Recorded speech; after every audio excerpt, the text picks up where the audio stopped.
Brought to you by Agilus Diagnostics.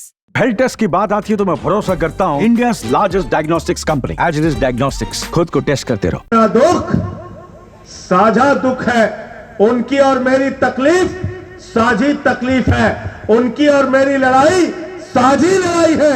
इसलिए वहां से चल के आपके बीच में आया हूं कि इन बेईमानों को जवाब देने का वक्त आ गया है। बिल्कुल ठीक कहा इन्होंने। हमारी पार्टी के सबसे बड़े नेता अरविंद केजरीवाल को जेल में डाल दिया। देश के सबसे अच्छे शिक्षा मंत्री मनीष सिसोदिया को जेल में डाल दिया। मोहल्ला क्लिनिक बनाने वाले सत्येंद्र जैन को जेल में डाल दिया। 6 महीने मुझे जेल में रखा, 14 महीने अनिल देशमुख को जेल में रखा। लेकिन हमने बहादुरी के साथ कहा, नरेंद्र मोदी जी तुम्हारे रंगा बिल्ला की गुंडागर्दी से लड़ने का काम करेंगे, झुकने का काम नहीं करेंगे। आज क्या हुआ महाराष्ट्र के अंदर? एक सरकार चल रही थी महाविकास अघाड़ी की। उद्धव ठाकरे जी चीफ मिनिस्टर थे। बाला साहेब की पार्टी को, उद्धव ठाकरे की पार्टी को तोड़ दिया गया। शरद पवार जी की पार्टी को तोड़ दिया गया। 50-50 करोड़ में विधायकों को खरीदा गया।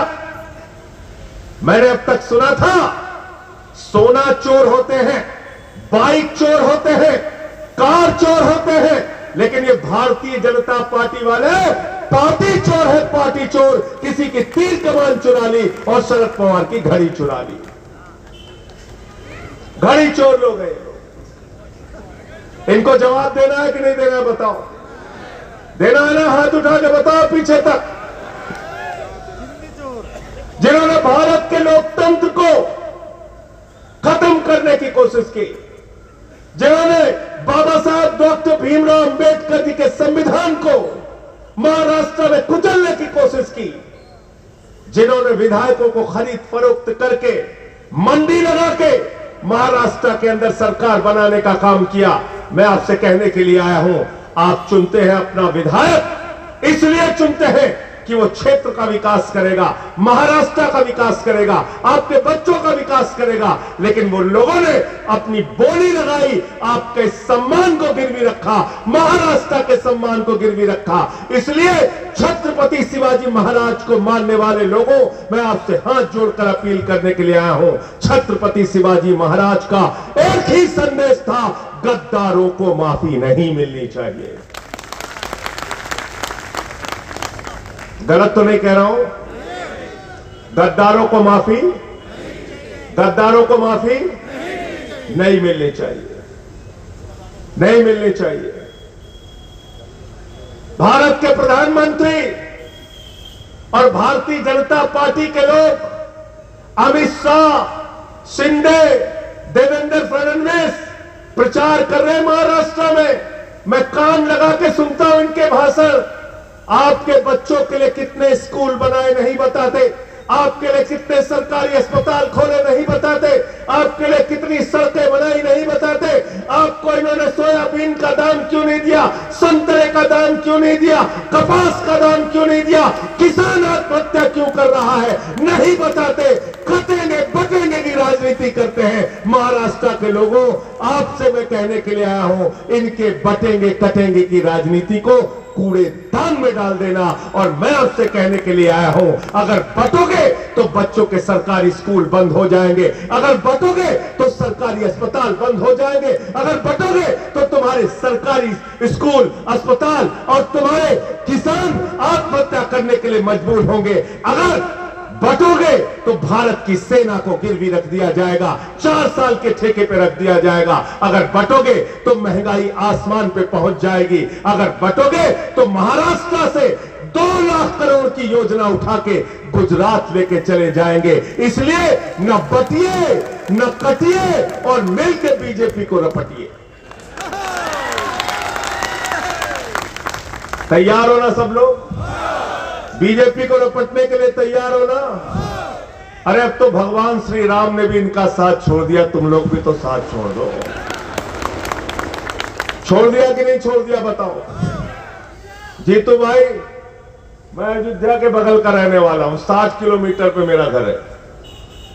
भाजपा इस बार लोकसभा का चुनाव लड़ रहे थे, अयोध्या हारे, सुल्तानपुर हारे, अंबेडकर नगर हारे, प्रतापगढ़ हारे, कौशाम्बी हारे, प्रयागराज हारे, चित्रकूट हारे, सीतापुर हारे, रामपुर हारे, रामटेक हारे और नासिक हारे। जहां जहां से राम गुजरे सारी जगह पे बीजेपी वाले हारे। और मैं विदर्भा में खड़ा हूं। विदर्भा के लोगों, इस बार बीजेपी के दंभ को खत्म करने का काम विदर्भ करेगा। आप लोगों को करना है। राष्ट्रवाद की बातें करते हैं। मोदी जी कह रहे हैं एक हो तो सेफ हो। मुझसे पत्रकारों ने पूछा, मोदी जी ने कहा एक हो तो सेफ हो। मैंने कहा वो आपके लिए नहीं बोला, उन्होंने दुबई के शेखों को गले लगा के कहा हम तुम एक है तो हमारे बच्चे सेफ हैं। जैसा का धंधा कहां चलता है भाई बताओ? जैसा का धंधा कहां चलता है? दुबई के शेखों के साथ, कतर के शेखों के साथ। मोदी जी कतर जाते हैं तो ऐसे वहां के शेखों को गले लगाते हैं जैसे बहुत मेले में बिछड़े हुए भाई हैं। दुबई में जाते हैं, गले लगाते हैं शेखों को जैसे बहुत पहले मेले में बिछड़ गए थे। गुजरात में बुलाते हैं, कहते हैं आओ विकास करो, माई ब्रदर सलमान बिन मोहम्मद बिन सलमान। और हिंदुस्तान में मुसलमानों के खिलाफ भड़काते हैं, समाज को बांटने का काम करते हैं। मुझे शर्म आती है कि भारत का प्रधानमंत्री 10 साल से ज्यादा वक्त हो गया देश के प्रधानमंत्री हैं और प्रधानमंत्री 10 साल से ज्यादा रहने के बाद 22 राज्यों में आपकी सरकार है। आप कभी कहते हैं भैंस चोरी हो जाएगी, कभी कहते हैं मंगलसूत्र चोरी हो जाएगा, कभी कहते हैं रोटी चोरी हो जाएगी। अब तो हद हो गई, प्रधानमंत्री कह रहे हैं बेटी चोरी हो जाएगी। मोदी जी, अगर आपके रहते हुए 22 राज्यों में आपकी सरकार, गृह मंत्री आपका, रक्षा मंत्री आपका, अगर हमारी बेटियां सुरक्षित नहीं है तो इस्तीफा दो अपने पद से और गुजरात में जाके घास छीलो। तुमको भारत का प्रधानमंत्री रहने का अधिकार नहीं है। गलत तो नहीं कह रहा हूं? गलत तो नहीं कह रहा हूं? अगर अभी भी हमारी बेटियां सुरक्षित नहीं, अगर अभी भी हमारा मंगलसूत्र चोरी हो जाएगा तो तुम किस बात के लिए प्रधानमंत्री हो? भारत के प्रधानमंत्री के बारे में मैं एक ही बात कहना चाहता हूं, बीजेपी वालों के बारे में एक ही बात कहना चाहता हूं। मोदी जी के अंदर कोई हुनर हो ना हो, लेकिन गंजे को भी कंघी भेज सकते हैं। क्या बोला था उन्होंने? 2 करोड़ नौकरी हर साल देंगे, नौजवानों वोट दे दो। 20 करोड़ नौकरी मिल गई क्या हिंदुस्तान के लोगों को? मिल गई क्या? नौजवान आवाज लगा के बताओ, मिली क्या नौकरी आपको? फिर क्या बोले? बोले इतना काला धन लाएंगे, इतना काला धन लाएंगे, हवाई जहाज में भर के लाएंगे, ट्रैक्टर पे लाद के लाएंगे, बैलगाड़ी से लाद के लाएंगे और हर खाते में कितना जमा कर देंगे? सबको याद है, कोई भूला नहीं है। सबसे ज्यादा नाराज लालू यादव जी थे। कह रहे थे हमारे 7 गो बेटा बेटी, हम और राबड़ी, सबसे ज्यादा पैसा हमारा आने वाला था, आज तक नहीं आया। उनको भी धोखा दे दिया। 15 लाख तो छोड़िए, हमारी बहनें यहां पर बैठी है, अपने पति से छिपा के 1500 की नोट घर के संदूक में रखती थी। बेटी की शादी होगी तो ये पैसा काम आएगा, छोटा सा घर बनाना होगा तो ये पैसा काम आएगा, घर में कोई बीमार हो जाएगा तो ये पैसा काम आएगा। नरेंद्र मोदी ने कहा माताओं और बहनों, यही तो काला धन है, लाइन में लगो और इसको जमा कर दो। देश में नोटबंदी लगा दी। आपको बदला लेना है। आपका पैसा किसने चुराया? किसने चुराया? नोटबंदी में पैसा किसने चुराया बताओ? आपका पैसा खाली कर दिया। अब पैसा उठा के किसको दिया? नीरव मोदी 20,000 करोड़ लेके भाग गया, विजय माल्या 10,000 करोड़ लेके भाग गया, नितिन संदेशरा 6,000 करोड़ लेके भाग गया, ललित मोदी 3,000 करोड़ लेके भाग गया। मोदी जी कहते हैं बटेंगे तो कटेंगे, योगी जी कहते हैं बटेंगे तो कटेंगे। मैं यकीन दिलाना चाहता हूं यहां की जनता बिल्कुल बटेगी नहीं। मुझे नीरव मोदी के घर का पता बताओ, हम 20,000 करोड़ रुपया लेके आएंगे। बताओ उसका पता। हम मांगना चाहते हैं उससे हमारा बैंक जो लूटा गया है। 43 कंपनियों का 3,53,000 करोड़ रुपए इस सरकार ने माफ किया। कौन पूछेगा इनसे? आज भारत प्रति व्यक्ति आय के मामले में 142वें स्थान पे खड़ा है। कौन पूछेगा इनसे? 3,000 किसानों ने महाराष्ट्र में आत्महत्या की और किसानों से ज्यादा नौजवानों ने बेरोजगारी के कारण आत्महत्या की। कौन पूछेगा इनसे? यह आपकी जिम्मेदारी है मेरे भाइयों और दोस्तों। माताओं बहनों से हाथ जोड़कर विनती करने आया हूं, आपकी जिम्मेदारी है।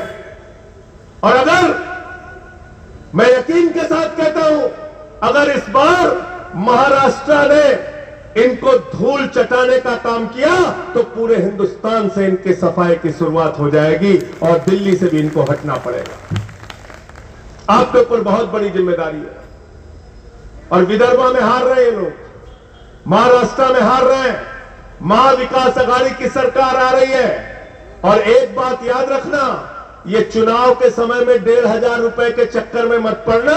अगर 1,500 रुपए देने की नीयत साफ होती तो कितने समय से है शिंदे की सरकार भाई?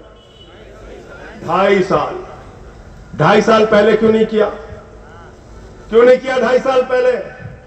जैसे ही चुनाव खत्म होगा, गलती से अगर ये लोग आ गए तो 1,500 रुपए बंद हो जाएगा। इसलिए महाविकास अघाड़ी की सरकार आ रही है जो आपको 3,000 रुपए प्रति माह देने वाली है माताओं बहनों को। और नौजवान दोस्तों, जाके आप बताइए अपने नौजवान साथियों को, उन बेरोजगार भाइयों को कि अब चिंता करने की जरूरत नहीं है। 2.5 लाख नौकरी हर साल महाविकास अघाड़ी की सरकार देगी। और अगर सरकार नौकरी नहीं दे पाती तब तक आपको 4,000 रुपए प्रति माह बेरोजगारी भत्ता नौजवानों को देगी। और हमारी माताएं बहनें बैठी हैं दिल्ली में, केजरीवाल साहब ने माताओं बहनों के लिए बस की यात्रा फ्री की है। मुझे खुशी है महाविकास अघाड़ी ने अपने घोषणा पत्र में शामिल किया है, माताओं बहनों के लिए पूरे महाराष्ट्र में बस की यात्रा फ्री होगी।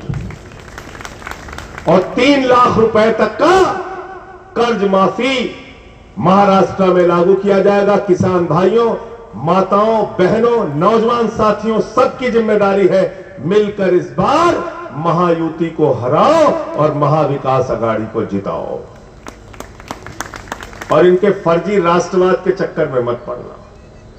ये हिंदू मुसलमान के फर्जी नारों के चक्कर में मत पड़ना। और बीजेपी वाले आके अगर आपको ज्यादा ज्ञान बताए तो संजय सिंह आपसे एक बात कह के जा रहे हैं, वो बात पूछ लेना, उसका जवाब मिल जाए तो मुझसे इस्तीफा ले लेना, मैं राजनीति से संन्यास ले लूंगा। बीजेपी वाले आपसे आए और राष्ट्रवाद की बात करें, मोदी जी अगर आपसे राष्ट्रवाद की बात करें तो उनसे पूछ लेना, अपने 4 पुरखों का नाम बताओ जिन्होंने हिंदुस्तान की आजादी में अपनी शहादत दी है। अगर 4 नाम बता दोगे आरएसएस और बीजेपी के पुरखों की तो मैं राजनीति से इस्तीफा दे दूंगा। तुम राष्ट्रवाद की बात करते हो। जिस पार्टी का राष्ट्रीय अध्यक्ष रक्षा सौदे में दलाली खाते हुए पकड़ा गया, वो लोग राष्ट्रवाद की बात करते हैं। जो आरएसएस के लोग 52 साल तक भारत माता की आन बान और शान तिरंगा झंडा नहीं फहराते, वो राष्ट्रवाद की बात करते हैं। भारत के प्रधानमंत्री नरेंद्र मोदी बिना बुलाए नवाज शरीफ के बर्थडे पर केक काटने चले जाते हैं और जिंदल को ठेका दिलाने का काम करते हैं। वो राष्ट्रवाद की बात करते हैं जिन्होंने आईएसआई को बुलाकर पठानकोट में हमारे शहीदों की जांच कराई। अरे राष्ट्रवाद तुमसे सीखने की जरूरत नहीं है। आम आदमी पार्टी भी राष्ट्रवादी है, कांग्रेस पार्टी भी राष्ट्रवादी है, शिवसेना उद्धव ठाकरे भी राष्ट्रवादी है और राष्ट्रवादी कांग्रेस पार्टी शरद पवार के नाम में ही राष्ट्रवादी है। इसलिए तुमसे राष्ट्रवाद नहीं सीखना, तुमसे राष्ट्रवाद नहीं सीखना। साथियों और दोस्तों, मोदी जी ने एक बात कहा था, वही बात आपको याद दिला के मैं अपनी बात को खत्म करूंगा। मुझे उनके चुनाव का भाषण याद है, एक भाषण याद है। उन्होंने कहा, भाइयों और बहनों, जब अपना वोट देने के लिए जाना तो घर का सिलेंडर देख के जाना। तब सिलेंडर का दाम था 400 रुपए, अब 1200 रुपए हो गया। संजय सिंह आपसे कहने के लिए आए हैं, जब सलील को वोट देने के लिए जाना तो घर का सिलेंडर देख के जाना। घर में जो मोटरसाइकिल होगी ना, जिसमें 110 रुपए का पेट्रोल आपने भरवाया, वो मोटरसाइकिल भी देख के जाना, वो गाड़ी भी देख के जाना जिसमें डीजल भरवाते हो 100 रुपए का। अरे वो दाल का डब्बा देख के जाना, जो 250 रुपए की दाल आपने खरीदी। वो सरसों के तेल का डब्बा भी देख के जाना, जहां पे 300 रुपए का सरसों का तेल आपने खरीदा। वो प्याज याद करके जाना, वो लहसुन याद करके जाना, वो अदरक याद करके जाना, याद करके जाना इनके भ्रष्टाचार को, याद करके जाना किसानों की दुश्वारियों को। अगर ये सब कुछ आपको याद रहेगा तो महाविकास आघाड़ी आपको याद रहेगी और सलील का चुनाव निशान तुतारी आपको याद रहेगा। और एक बात और कहता हूं जिससे आपको बीजेपी की मानसिकता पता चलेगी, इनकी विचारधारा पता चलेगी, ये आपके लिए क्या सोचते हैं, क्या करना चाहते हैं, पता चलेगा। उत्तर प्रदेश के चुनाव में प्रधानमंत्री जी भाषण दे रहे थे। प्रधानमंत्री जी ने कहा, भाइयों और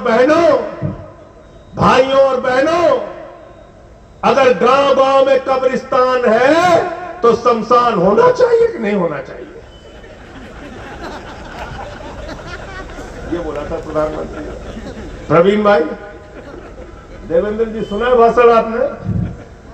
प्रधानमंत्री देश का कहता है, वो ये नहीं पूछते कि अगर गांव गांव में स्कूल है तो अस्पताल होना चाहिए कि नहीं होना चाहिए, सड़कें टूटी है तो सड़कें बननी चाहिए कि नहीं बननी चाहिए, आपके गांव के अंदर अगर कोई जरूरत है, पानी बिजली की समस्या है तो वो दूर होनी चाहिए कि नहीं होनी चाहिए। भारत का प्रधानमंत्री कहता है अगर गांव गांव में कब्रिस्तान है तो शमशान होना चाहिए कि नहीं होना चाहिए। मैंने कहा ये बीजेपी वाले अब सगुनी लोग हैं। उसी के बाद देश में कोरोना फैल गया और गांव गांव में शमशान बन गया। इस पार्टी को हटाने का काम अपने वोट की ताकत से कीजिए। ये आपके बच्चों को भविष्य नहीं दे सकते, ये आपको रोजगार नहीं दे सकते, ये स्कूल अस्पताल नहीं बना सकते, ये शमशान बनाने वाली पार्टी है। हमको शमशान कब्रिस्तान नहीं चाहिए, हमको अपने बच्चों के लिए स्कूल अस्पताल और सड़कें चाहिए, महाराष्ट्र की तरक्की चाहिए, रोजगार चाहिए। तैयार हो सब लोग? तैयार हो ना? तो अंत में इन्हीं लाइनों के साथ कि ये अमन बिक रहा है, चमन बिक रहा है, गरीबों के तन का कफन बिक रहा है, बाजारों में बहनों का तन बिक रहा है। यारों, बुरा न मानो तो कह दूं, इन बेईमानों के हाथों वतन बिक रहा है, इन बेईमानों के हाथों वतन बिक रहा है। इस वतन का सौदा करने वाले लोगों से आपको इस देश को बचाना है, महाराष्ट्र को बचाना है, महाविकास आघाड़ी को जिताना है। सलील भाई के तुतारी निशान पे 20 तारीख को इतनी बटन दबा देना कि बाकी सबकी जमानत जब्त हो जाए। एक बात और सुन के बड़ा दुख हुआ, आज कुंभी समाज के बारे में बीजेपी के नेता ने जो बयान दिया, 500 रुपए में बिकने वाली कौम बताया, उसका बदला भी अपने वोट की ताकत से लेना। बहुत बहुत शुक्रिया, बहुत बहुत धन्यवाद। इनकलाब जिंदाबाद, आम आदमी जिंदाबाद, महाविकास आघाड़ी जिंदाबाद। Brought to you by Agilus Diagnostics. Health test की बात आती है तो मैं भरोसा करता हूँ India largest diagnostics company Agilus diagnostics. खुद को टेस्ट करते रहो।